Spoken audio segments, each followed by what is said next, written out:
What held me back is not knowing how to do something. What has held me back is thinking I had to do everything and learning how to do it and doing it myself instead of hiring people and outsourcing.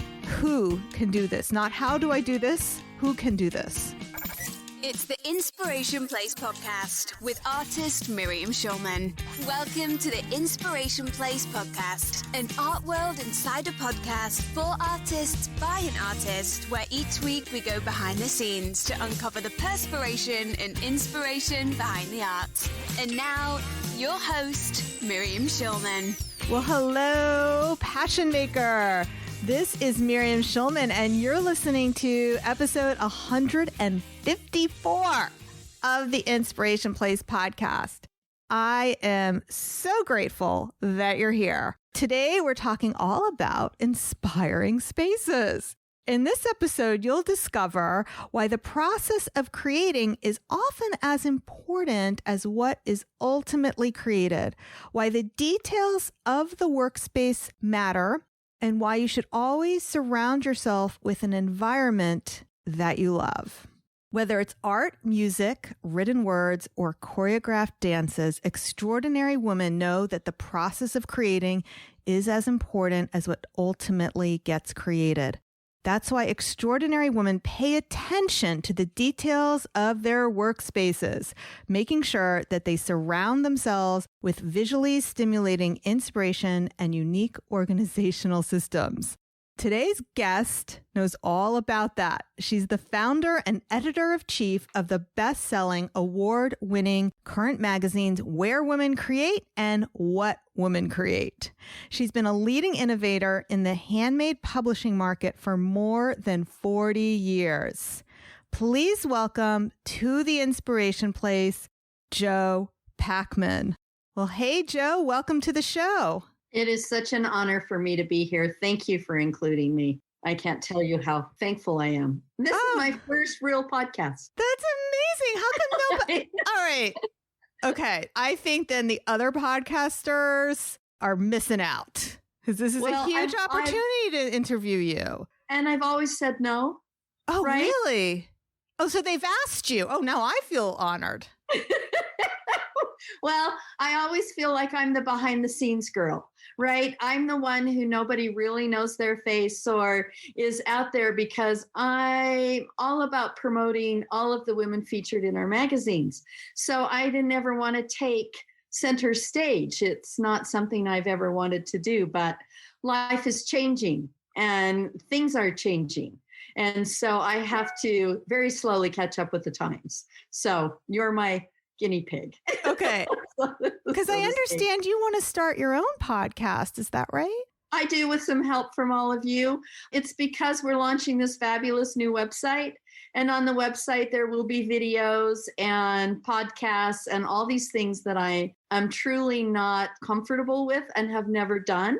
So this is my entry into a whole new area of publishing, which is online. That's fantastic. Well, good for you for expanding and evolving. Thank you. It's very scary.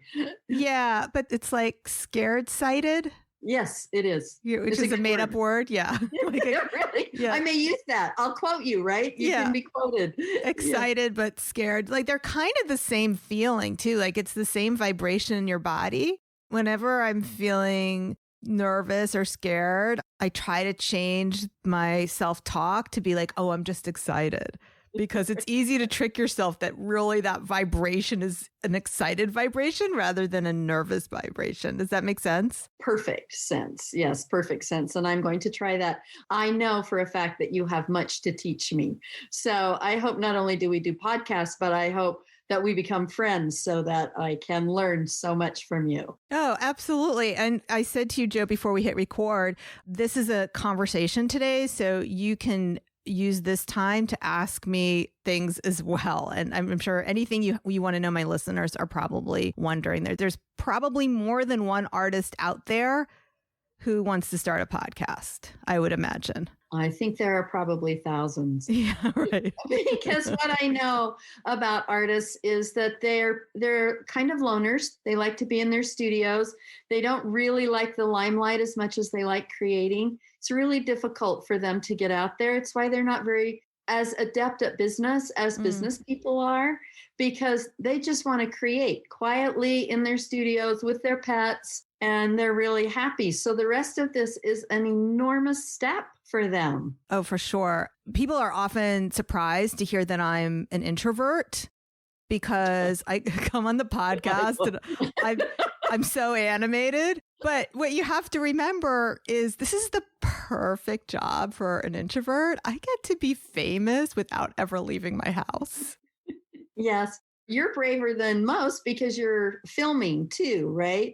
Where a lot of people are it's just the voice. Just so you know, we only use about 90 seconds of the video part to make promotions on Instagram.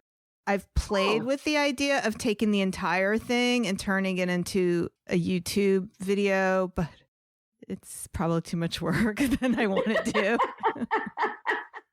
No, I understand that completely. Yeah. And then speaking of like wanting to stay behind the scenes. So yesterday I talked to a publicist. So I think, I'm publishing a book, How to Make It as an Artist. And the publisher wants me to hire a publicist. It's a lot of P's. The publisher wants me to hire a publicist.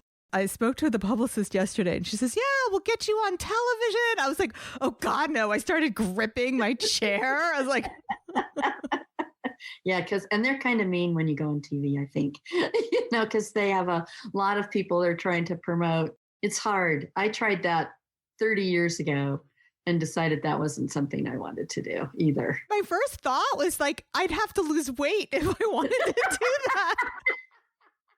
Yeah, always. And when you're my age, you have to buy a lot of turtlenecks because, Yeah. I mean, I look really good on Zoom. I am going to be working on an article for where it's not going to be where women create, right? It's going to be for what women create. What women create, right. Let me ask, before we talk about me, because this is not about me, what is the difference between the two issues? Because I'm sure my listeners really want to know. Not everyone who listens is familiar with the publications. I actually started with Where Women Create, and Where Women Create is all about the studios. It's where you do what you do.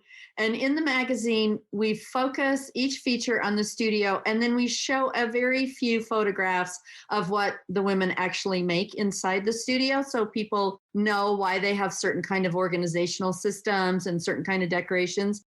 And then we received so many letters from people who wanted to know more about the art itself. So we decided to do What Women Create. So it focuses completely on anthology of inspiration and process of the beautiful things that people create. It's not a how-to, it's not a step-by-step. It just gives you enough information for two reasons: to educate the artist to see that maybe she could take another medium and incorporate it into her own medium. And secondly, we sell really a lot of them to art collectors and stuff. And the purpose behind it is to educate them on why artists' work should be more expensive or is priced at a price where the artist can actually make money at it. So if they understand the process, you know how when you're at an art show, more like a maker craft show, and you walk up, you're sitting in the booth and you walk up and people say, oh, I could make that. And I think, yeah, probably not. And it's not just the hour of making it, it's the years of learning it and the ones you threw away and the different materials. I mean, and so my job, I feel like, is to educate everybody so that we appreciate not just, I mean, people appreciate gallery art, of course, but they need to appreciate maker art, the kinds of, handmade quilts and weavings. And now that macrame is back, those are hundreds of hours are invested in those. Yeah. That's what is for. Okay. So it's less about the studio and more about the process of creating and got it. Okay. What was your incentive or your reason behind founding the magazine in the first place, which I understand it's been around for over 10 years now, since 2009. Is that right? That is right. Correct.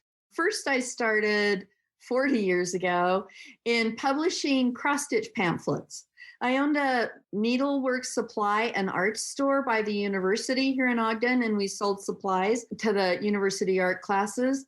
And then cross-stitch hit America from Ginny Thompson and Gloria and Pat. Ginny brought it over from Europe. They had never done, mass cross-stitch in the US, and it hit like a bomb. And so when we were selling the supplies in the store, I said to my partner, we need to do books on this. So I started with $2.50, 14-page softbound books on counted cross-stitch. Then I moved into publishing. When the bottom fell out of that market, we woke up one morning and it was gone. We moved into publishing hardbound books. And I did that for 18 years. It was always how-to. It had to be stepped out. Gardening, cooking, crafts. And then from that, I moved into magazines because it was a different venue and it was so much easier. Books are difficult, but magazines are easy. You write a 20-page article, you take the photography and you move on to the next one. And the artist doesn't get tired of proofing and making new projects and doing all that photography and all that kind of stuff. So it's a lot more fun. And yet in everything I've ever done, I work with the arts and I work with women. Some men, the men who make it. We allow one man in each issue, and it's tongue in cheek on the men who make it. And we feature one guy. Oh, that's cool. I didn't realize you did that. So for those of you who have not picked up the magazine, is it available around the world or just in the US? Nope, around the world. Perfect. Because we're listened to in over 50 countries now. So I want to make sure that like my friends and other places can get this. So for those of you who have not seen the magazine yet, it's like on heavy paper. It's really high quality and it's gorgeous. Now, how many artists are usually in an issue? Like how many artists would you expect to find in there? It's 162 pages and we don't have advertising. So we range from about 10 to 14 artists.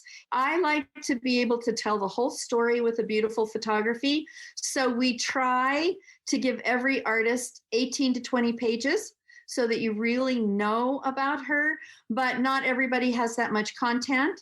And so we always have smaller articles. So it depends on how many smaller articles we have, how many extras we add at the end. But we never have fewer than 10. I've never had more than 18.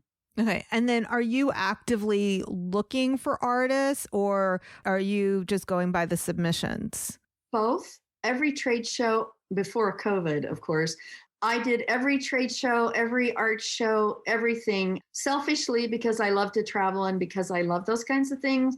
But they are such a great resource for us, for artists, right? When you go to the big gift shows and you go to the very back row to the newbies in the corner, they are fabulous artists. And so we can help them promote their companies, kind of get a step up with great PR that they wouldn't be able to pay for otherwise. I'm not an artist. I've always wanted to be an artist. And so the way I take care of my fix is that's why I feature artists and do everything I can to support the artists. It's why we don't have advertising. If you ever see advertising in the magazines, I always give it to the artists for free.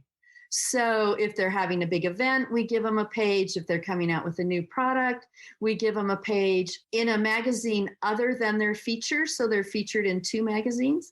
So that way it gives them something that most artists can't afford to pay for. So I'm trying to figure out the business model because that's so unusual to have a magazine without advertising in it. You're just supported by the subscriptions and the sales of the magazine itself? Well, in the beginning, when I worked with Stampington for a while, and then I went to another publisher, and they were strictly newsstand sales.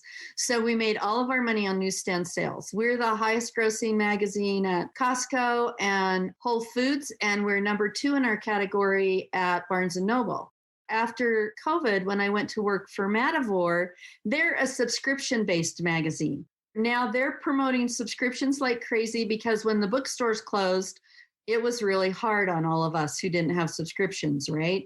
So they still sell at Barnes & Noble. We're still checkout stand. We're still front of shelf. And because we do really, really well. But now this big, huge promotion is to get more subscribers. And so that we can do both. And then our new website has a membership model. so that they can join, and we'll give them lots of other things besides the print magazines and the online content. Oh, that's really smart.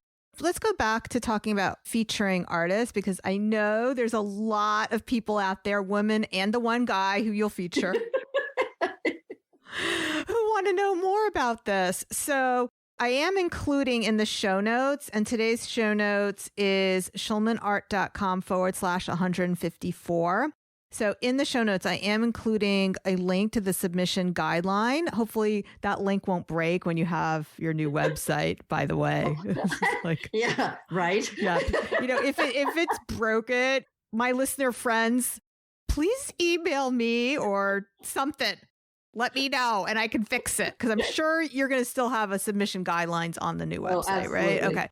Let's talk about that for a minute. I get pitched every single week, and a lot of the pitches I get are pretty janky.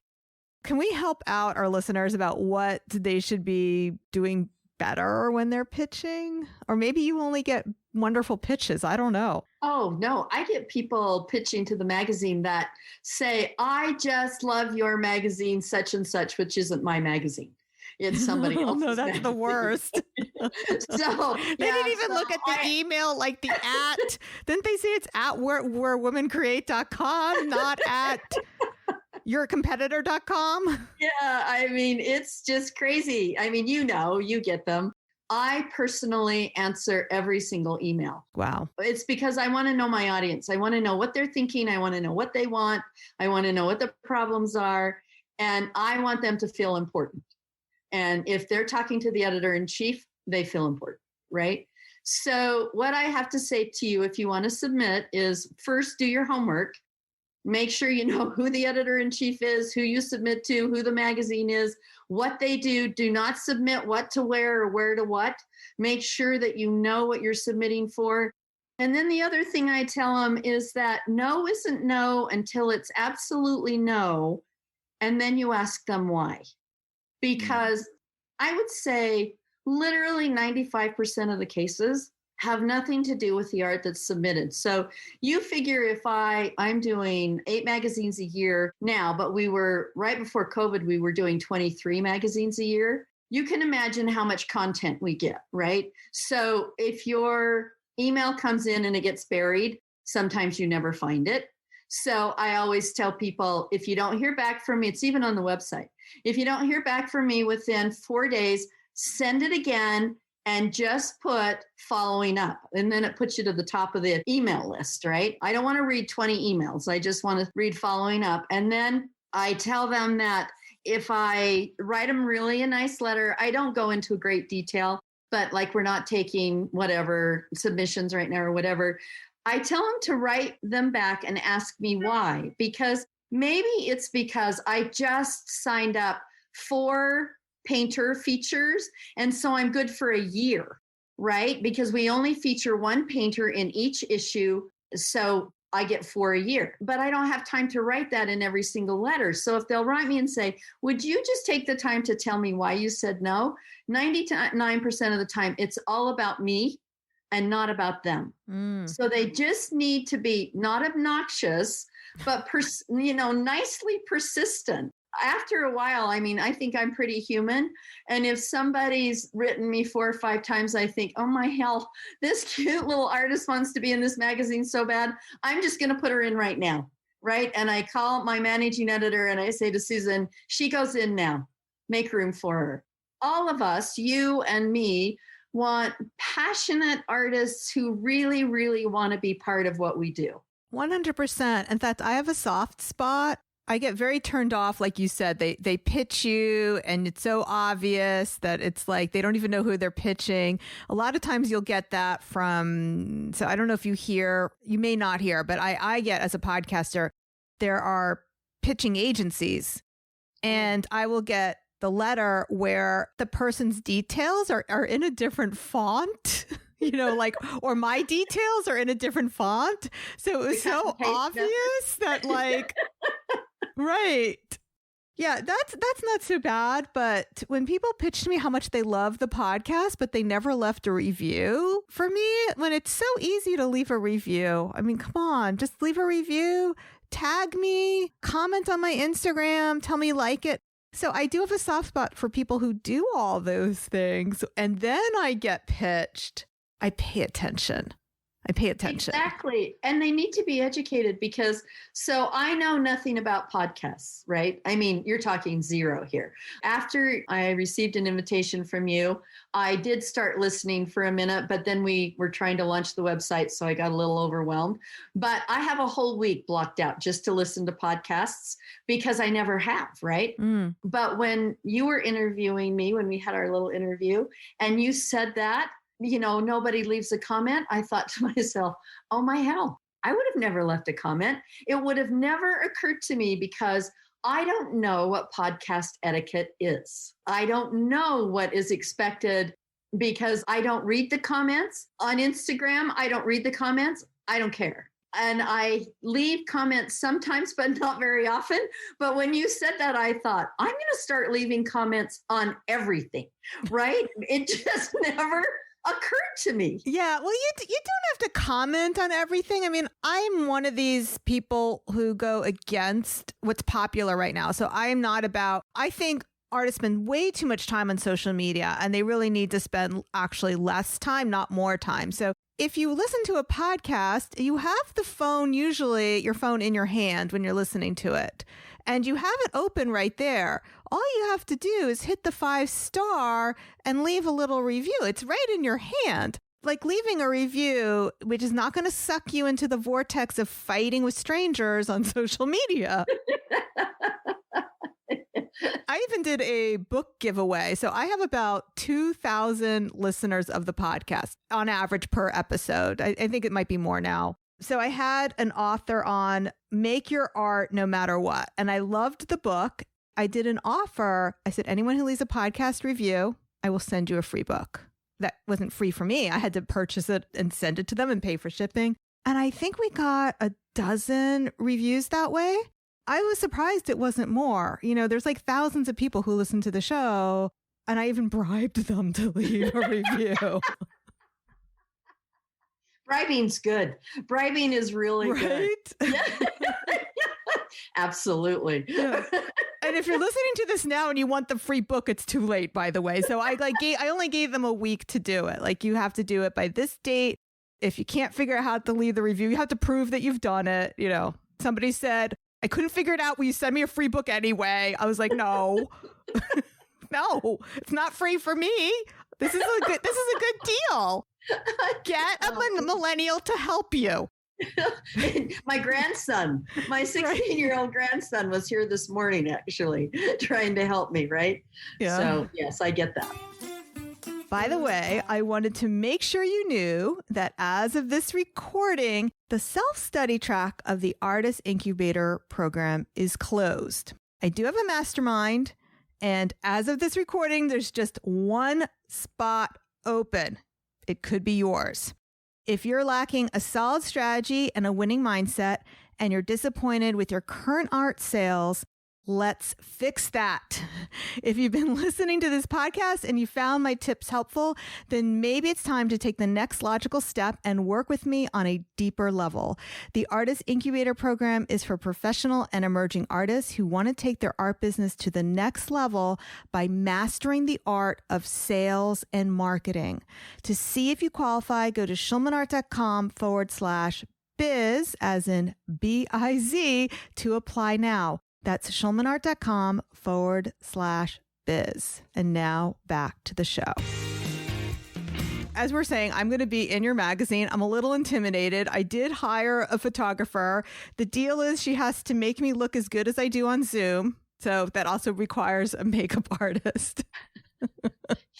But what's so nice about print is that we can make you look amazing in Photoshop. And it's super, super simple. That's why I've always been so afraid to go live, because I'm like, I don't think I look live. Like, even though my photographs are all new, I mean, I don't use 20-year-old photographs, right? They're all new, but they do kind of take care of some of the problems, right? Yes, it's better than plastic surgery. My friends from college, they have no idea. I remember there was a couple of years ago, I was invited to a reunion. I forget if it was college or high school. And I was like, oh, come on. Can't you just keep looking at my Photoshopped pictures on Facebook? Why do I have to tell them the truth? Oh, I agree. We all agree. And I get really cranky when people say age is just a number. I think, yeah, no, it's in my neck. It's in my knees. It's got 70 written all over it, right? It's real. It's a real struggle for women. Yeah, I mean, that is. But at the same time, what I've lost in that department, I've gained in confidence. Well, you're going to go, when you hit 70, you're going to go backwards. Because all of a sudden, I mean, it's a real thing. In our industry, I am probably one of the oldest. I've been around the longest. I'm the oldest. I start working, I call them young kids because they're like 25 and 30 years old, right? And they really do look at me like I'm their grandmother. And so all of a sudden, when they start talking in a language that I don't understand, because I don't understand all of the, adjectives and adverbs and things that they use. And when they start talking about the web and doing everything on your phone and all that, I fly into a panic. I'm not quite old enough. I need to be 85 to be the crazy little old lady in publishing. So I'm not that old, but I'm not, it's very intimidating. I hear you, but I all the time, if I'm on the phone with any support, and they can't see me, I always tell them I'm old. Because I just could you just walk me through this slowly? Yeah. That way I feel like they're not going to judge me. Exactly. I mean, pretend I'm your mother. Yeah, I was at Best Buy. That's what I said to this young kid. I said, could you just talk to me and pretend like I'm your grandmother? And he looked at me like, I'll be really nice to you, right? Yeah. Yeah. Oh, but there's a thing, Joe, you don't have to do things you don't know how to do. That is actually something I feel really in my years of being in business, and I'm talking about online especially, is what held me back is not knowing how to do something. What has held me back is thinking I had to do everything and learning how to do it and doing it myself instead of hiring people and outsourcing. I mean, I think it's such a gift to be able to go with that mindset. I am going to who can do this? Not how do I do this? Who can do this? I think that's probably one of the most valuable tips you can ever give your listeners, because I think someone who's as successful and good at your job as you are, that it's nice to hear you say that, because there are always control issues. Right? You're afraid to let control of certain things. And for some in my world, my artists, they work on budgets, pretty tight budgets. And so it becomes this give-take relationship of, I really should start a podcast. I really should hire somebody to do it. But if I don't do it, or if I learn how to do it myself, then I can go buy the new set of paints that I want that cost $450. Right? Or whatever it is. So it's that kind of give take. So to hear somebody like you say that's okay and that you should do that is a valuable gift to your listener. You might want to print that on your forehead. Yeah. Yeah. That expression, I can't take credit for it. I think it's the title of a Dan Sullivan book, Who Not How.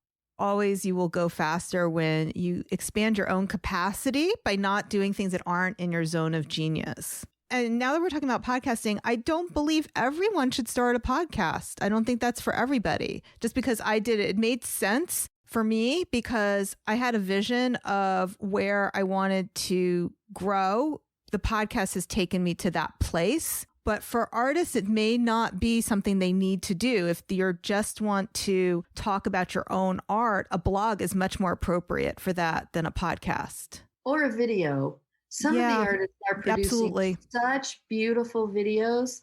I mean, I don't want to do it myself, but that's what I'm going to hire somebody to do is the videos, because I think artists are really visual. And so if they can watch those beautiful videos, and it's not that they don't like to listen, that's not it, because they always want to learn, but it's just the videos for me are the song and dance of what I would like to undertake. What have you learned as the editor of the Where Women Create franchise? What has been the biggest lessons? The first is that artists are truly, I think, what I would consider a very unusual group of women. I love artists. I surround myself with artists. They're always busy, have a million ideas, probably a little ADD, I mean, they are fun. They are really, really fun people. I love that. In my business model in publishing, I work with very large companies. I have learned that they're ruthless. And it's the contradiction for me between the world I surround myself with and the world that I have to make my money in are so different that I have a really, really difficult time with the business end of it. When you said they're ruthless, you were talking about businesses or you're talking about artists? Oh, no, businesses. Businesses. Okay, I just want to be clear. Yeah, okay. Big publishing companies are ruthless. It's all about the bottom line. This sounds terrible, but a lot of them are run by men and they're not artists. They don't have that sensitive side, that passion, that obsession sometimes. And so it's such a dichotomy in my two worlds. And I don't cross the bridge very well sometimes, but there's no alternative because publishing is too expensive to do yourself. Unless your dad was the president of a bank somewhere or something. Mine wasn't. So, I have to do what I have to do to be able to do what I want to do. Those are the two most valuable lessons that I didn't realize the difference. I didn't realize the personality traits. I didn't realize all of that until I got way into it. And would I trade it? No. Has it been brutal? Yes. The business side of what I do is brutal. And I've hit the ground 3 times. This is my last swing back, right? I'm done after this one. I would say those 2 things. Yeah, that's so interesting. So you're the editor and you're the founder, but you're not the publisher. Is that right? That's exactly right. Got it. Okay. One thing that I'm so grateful for when I got my publishing contract is my editor who acquired the book. She said, so it's HarperCollins Leadership. It's so great now. It's no longer a secret. Like there were the others podcast interviews. Like, well, I have this thing, but I can't really tell you because it's not docu-signed. Of like, yeah. I don't want the deal to fall apart. What I loved what Sarah Kendrick, my editor, said is that when she's in publishing and she looked around and she's like, people I know don't want to read these books. These are all written by old white men. I'm with a business book publisher imprint. Right. So I'm so happy that she saw the vision for this book. And I know that it's really going to outperform the expectations because I feel that the world of publishing sees the type of artists that you represent in your magazine and that listen to my show, this market of the world, which I don't think we got into that, which is probably something we should just talk about before we wrap up. So we're not the gallerists. We're not helping people get into museums. Right. But this market of people who are self-representing artists, maybe they're in a few galleries, but they're not in the Gauguins of the world. It's a huge market. And also the people who are the dreamers who are trying to break into creating a sustainable living with their art. It's a huge market and it's very undervalued. And I think there's a little bit of, can we say there's a bit of sexism why it's undervalued? Would you agree with that? You can say there's really a lot of sexism. So it's like a little. Absolutely. Yes. Yeah. Like this even in today's world, which is 100%. Which is astounding to me. Did you see, it was in the paper today, the women's volleyball team got fined for wearing shorts instead of bikini bottoms. Did you see that? I did not. Oh my God. My daughter was like, who's 23, she was so appalled. As she should be. As she should be, exactly. Oh, that's terrible. Yeah, the things that go on are just, it's truly unbelievable. You just don't even know how to respond. This whole year, though, has been like, I keep rubbing my eyes. Oh, this is real. Yeah, this is what we're doing still. Let me circle back to something I brought up, but I didn't really ask you, and I feel it should be addressed. You are representing in your magazine a certain kind of artist. Can you say more about that? It's a pretty broad range. We have started doing one feature in each magazine of what I would consider gallery artists. It's kind of just like a story. They write their story. We show their beautiful photography because their work is not aspired to by our people. but what they do inspires them to do other things. We refer to our people as artists and makers because there used to be, when I started in this industry 40 years ago, there was a definite division between crafter and artist. You know, like you never crossed the line, right? And you could tell where the line was. I mean, it was quite obvious. But now it's blended artist makers / gallery artists, which are, I can still see the line very, very clearly. But the difference between artists and makers is so blurred now that they're all the same. I mean, the workmanship is fabulous. The inspiration is off the charts. I mean, it's just an amazing group of women and men who do phenomenal work. We take everybody. And I'm always looking for, like, if you're a painter or you crochet or you do something, I'm looking for the ones, ceramics, who's a little bit different, a little bit edgy, but not gallery stuff. I found an artist in France a couple of weeks ago who does pretty basic ceramic stuff, but when it's wet, she stitches on them. So she actually takes a needle and thread and goes up through the ceramic plates and stitches on them. And it is the most beautiful thing I've ever seen. So it's always things like that, right? And we don't want to know her technique. We don't want to give away her secrets, but we do want to inspire her for both the fiber people and the ceramics people of what's possible. That's amazing. Okay, so we're about to wrap up, and we touched upon that you're launching a new website, which I imagine will be out by the time this podcast airs. Can you tell a little bit more about that? It is, for me, a very big website. It's beautiful. It has a membership segment, which is, I think, what makes it a little bit different than a lot of websites. In the membership part, there will be lots of classes taught by different artists from around the world, podcasts, videos. We put on events, we do lots of contests, all kinds of things, and content that you can't find in the magazine. There will be new articles. We are actually putting up all 15 years of articles that I've published in my magazines. So not only will you have that existing content, but you will have the magazine content plus brand new content that you can't get anywhere else. That's fantastic. I can't wait. Okay, we've included links to the new website, which is the same URL as the old website. The submission process, you can find all of it in the show notes, schulmanart.com/154. And don't forget, if you liked this episode, you have to check out the Mastermind.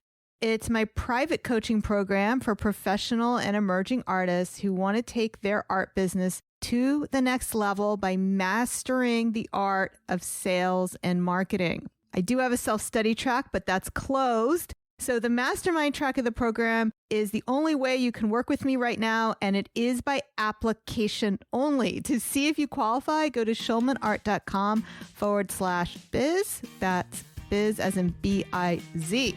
Alrighty, Joe, do you have any last words for our listeners before we call this podcast complete? I think I would just like to thank this community for as giving and as supportive as they are, and to remind them that it's always important to help everybody else. They're not stealing your art. They're not trying to do all of those things.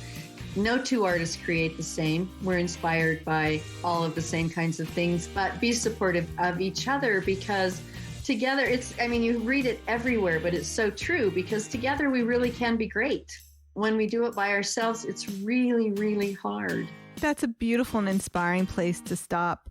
Okay, my friend, thank you so much for being with me here today. I'll see you the same time, same place next week. Until then, stay inspired. Thank you for listening to the Inspiration Place podcast. Connect with us on Facebook at facebook.com/SchulmanArt, on Instagram @SchulmanArt, and of course on schulmanart.com.